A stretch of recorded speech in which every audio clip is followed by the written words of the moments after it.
अस्सलाम वालेकुम pre 9 class. आज लेक्चर नंबर 21 में हम वर्ड प्रॉब्लम्स को डिस्कस करेंगे। एक्सरसाइज नंबर 1.6 की क्वेश्चन नंबर 2, 3 और 4 इन तीनों क्वेश्चंस की वर्ड प्रॉब्लम्स को डिस्कस करेंगे। वर्ड प्रॉब्लम्स मतलब स्टेटमेंट गिवन होगी, उस स्टेटमेंट की मदद से हमने क्या बनानी होंगी, इक्वेशंस, और फिर उन इक्वेशंस को हमने सॉल्व करना होगा दोनों मेथड से। कौन कौन से दोनों मेथड्स? मैट्रिक्स इन्वर्जन मेथड से भी करना होगा और क्रैमर रूल से भी करना होगा। तो स्टार्ट करते हैं। सबसे पहले स्टेटमेंट क्वेश्चन नंबर 2 की, the length of a rectangle is 4 times it's width, the perimeter of the rectangle is 150 centimetre, find the dimensions of the rectangle. तो दो कंडीशंस यहाँ पर दी हैं। रेक्टेंगल हमें पता है ऐसी 4 साइडेड फिगर को कहते हैं जिसकी अपोजिट साइड्स इक्वल होती हैं, ठीक है। अब उसमें मैं सबसे पहले लेंथ को अज्यूम कर रहा हूँ। Let the length of rectangle in centimetre, उसको मैंने क्या अज्यूम कर लिया, x, और विड्थ ऑफ रेक्टेंगल को मैंने क्या अज्यूम कर लिया, इन सेंटीमीटर्स, y। तो फर्स्ट कंडीशन के मुताबिक लेंथ विड्थ के 4 times के इक्वल है। The length of a rectangle is 4 times it's width, तो x इक्वल होगा किसके, 4y के। अब प्लस 4y को हम लेफ्ट साइड पर ले जाएं तो क्या हो जाएगा, -4y इक्वल टू 0। ये इक्वेशन नंबर 1 बन गई। According to the second condition उसने कहा है कि पेरीमीटर रेक्टेंगल का 150 सेंटीमीटर। तो रेक्टेंगल के पेरीमीटर का मतलब है रेक्टेंगल की चारों साइड्स की लेंथ का सम, यानी length plus width plus length plus width, length plus width plus length plus width. तो x plus y plus x plus y is equal to 150। x plus x 2x हो जाएगा, y plus Y 2y हो गया। इन दोनों में से 2 common ले लिया, 2 मल्टीप्लाई हो रहा है, क्या हो जाएगा, डिवाइड। 150 को 2 से डिवाइड करेंगे तो 75 आ जाएगा, यानी x प्लस वाई इक्वल आ जाएगा 75 के। इसको नाम दे देंगे इक्वेशन नंबर 2 का। तो इक्वेशन फर्स्ट इक्वेशन बन गई हमारे पास x minus 4y is equal to 0। Second equation आ गई x plus y is equal to 75।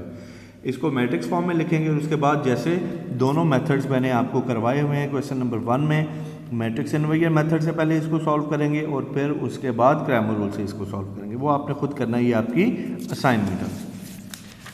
इसके बाद आ जाए क्वेश्चन नंबर 3। क्वेश्चन नंबर 3 की स्टेटमेंट है, 2 sides of a rectangle differ by 3.5 centimetre, यानी रेक्टेंगल की 2 साइड्स के दरमियान कितना डिफरेंस है, लेंथ के दरमियान कितना डिस्टेंस है, 3.5 centimetre. Find the dimensions of the rectangle. Dimensions आपने फाइंड करनी है रेक्टेंगल की। रेक्टेंगल की डायमेंशंस का मतलब है उसकी लेंथ और विड्थ आपने फाइंड करनी है।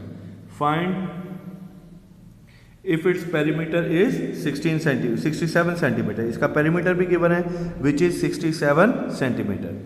अब दोबारा क्वेश्चन की स्टेटमेंट से हमने बना ली इक्वेशंस।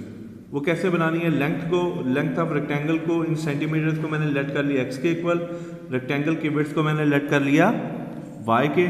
तो फर्स्ट कंडीशन क्या थी कि इन दोनों की का डिफरेंस किसके इक्वल है, 3.5। तो according to the first condition x minus y equal आ जाएगा 3.5 के। इसको नाम दे देंगे इक्वेशन नंबर 1 का। और according to the second condition again उसने पेरीमीटर की बात की है, तो पेरीमीटर क्या होगा, x plus y plus x plus y, यानी 2x प्लस 2y, जैसे लास्ट क्वेश्चन में हमने किया था। 2 कॉमन ले लेंगे, x plus y is equal to 67, 2 multiply हो रहा है, डिवाइड हो जाएगा। 67 को 2 से डिवाइड करेंगे तो 33.5। तो दो इक्वेशन आ गई, एक x minus y is equal to 3.5 और सेकेंड इक्वेशन आ गई x plus y is equal to 33.5। और इन दोनों इक्वेशंस को हमने दोनों मेथड्स यानी क्रैमर रूल से भी अटेम्प्ट करना है और मैट्रिक्स इन्वर्जन मेथड से भी करना है। उसके बाद आ जाए आज का last question, question number 4, the third angle of an isosceles triangle. Isosceles triangle बेटा याद रखिएगा उस ट्राइंगल को कहते हैं जिसकी 2 साइड्स की लेंथ इक्वल हो। तो अगर किसी ट्राइंगल की 2 साइड्स की लेंथ इक्वल है तो उसके 2 एंगल भी क्या होंगे, इक्वल। यानी आइसोसेलेस ट्राइंगल ऐसी ट्राइंगल होती है जिसकी 2 साइड्स की लेंथ इक्वल हो और 2 एंगल्स भी इक्वल हो। तो थर्ड एंगल उसने मेंशन किया हुआ है, the third angle of an isosceles triangle is 16 degree less than the sum of the 2 equal angles. Find the 3 angles of the triangle. तो इस ट्राइंगल के तीनों एंगल्स आपने फाइंड करने हैं। अब 2 एंगल्स इक्वल हैं, उनमें से फर्स्ट एंगल को मैंने लेट कर लिया x डिग्री, सेकंड एंगल को लेट कर लिया y डिग्री, तो थर्ड एंगल को लेट कर लिया सेकंड एंगल को भी x डिग्री और थर्ड एंगल को लेट कर लिया y डिग्री। तो फर्स्ट और सेकंड को x डिग्री क्यों लेट किया? वो इसलिए क्योंकि दो एंगल्स आइसोसेलेस ट्रायंगल में दो एंगल्स क्या होते हैं? इक्वल। तो फर्स्ट टू एंगल्स को इक्वल कंसीडर कर लिया। According to the first condition के मुताबिक इन दोनों एंगल्स का सम, थर्ड एंगल इन दोनों एंगल्स के सम से 16 डिग्री कम है। तो मैंने क्या किया, दोनों एंगल के सम में थर्ड एंगल में 16 डिग्री क्या कर दी? ऐड कर दी। यानी x plus x is equal to y plus 16। x plus x क्या हो जाएगा? 2x प्लस वाई क्या हो जाएगा? Minus y is equal to 16 degree. ये होगी equation number 1। Second condition directly question में मेंशन नहीं है, लेकिन हमें पता है कि ट्राइंगल के तीनों एंगल्स का सम किसके इक्वल होता है? 180 के। और तीनों एंगल्स कौन कौन से हैं? फर्स्ट एंगल है x डिग्री, सेकंड एंगल भी है x डिग्री और थर्ड एंगल है y डिग्री। तो x degree plus x degree plus y degree is equal to 180। x degree plus x degree 2x degree plus y degree is equal to 180। तो ये second equation आ गई। तो दोनों equations कौन कौन सी होंगी? 2x degree plus y degree is equal to 16 degree और 2x degree minus y degree is equal to 16 degree and 2x degree plus y degree is equal to 180 degree.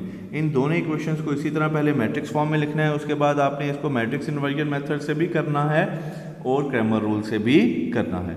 इसके बाद 5 और 6 क्वेश्चन रह गए हैं इस एक्सरसाइज के, उसको इंशाल्लाह नेक्स्ट लेक्चर में डिस्कस करेंगे और आपका चैप्टर एक्सरसाइज भी ख़त्म हो जाएगी और चैप्टर भी ख़त्म हो जाएगा।